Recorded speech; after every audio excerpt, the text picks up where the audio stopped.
Lorsqu'il s'agit de perte de poids, beaucoup de gens se culpabilisent parce qu'ils essaient effectivement de manger moins, ils essaient de faire plus d'exercice, plus de sport, et pourtant, dans certains cas, les gens ne perdent pas plus de poids.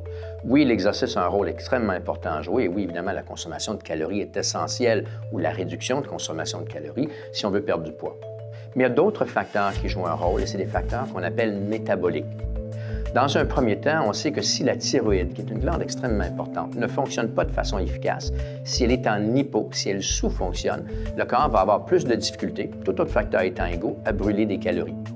On peut vérifier l'état de la thyroïde avec les analyses sanguines, mais il existe aussi une analyse qu'on peut faire à la maison qui s'appelle un test d'hypothyroïdie sous-clinique, où on vérifie la température basale. La température basale, c'est la température du corps au réveil avant de trop bouger le matin. On le fait pendant plusieurs jours pour vérifier l'état de la thyroïde.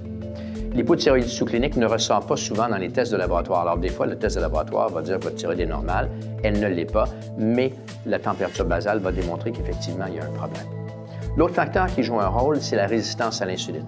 La résistance à l'insuline, c'est un phénomène qui se développe souvent suite à une accumulation de stresseurs. Et dans la résistance à l'insuline, le corps, même si vous produisez suffisamment d'insuline, ne l'utilise pas comme il le faut. Alors, les trois rôles de l'insuline, les trois rôles majeurs de l'insuline dans le corps, c'est d'assurer la prise de sucre dans le sang, c'est d'assurer de défaire les gras, éliminer les gras, et d'assurer de produire nos propres protéines. Alors, s'il y a une résistance à l'insuline, on peut avoir de la difficulté à utiliser les gras ou à défaire les gras, à utiliser les sucres, encore là, à produire nos propres protéines, ce qui peut mener à des problèmes de prise de poids, caractérisés surtout par la prise de poids alentour de l'abdomen, ou le haut des cuisses, les fesses et la taille, du poids troncal. Il peut y avoir une augmentation de rage de sucre, de féculents, puisque le corps n'utilise pas bien ces sucres, il va en demander plus. Et il peut y avoir d'autres problèmes de cicatrisation, d'énergie, etc. Le dernier phénomène qui joue un rôle au niveau métabolique, et c'est un phénomène qui était ignoré jusqu'à récemment, mais qui est de plus en plus bien documenté, c'est l'impact du foie.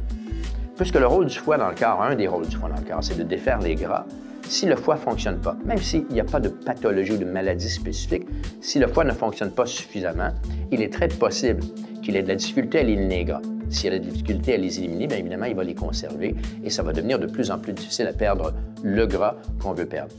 Si vous avez eu de la difficulté à perdre du poids et si vous avez fait ce que vous deviez faire au niveau alimentaire, au niveau exercice et sport, ne vous culpabilisez pas. C'est très possible que ces autres facteurs-là aient été ignorés. Si vous voulez en savoir plus, faites une recherche sur notre site web, drchrisafi.com.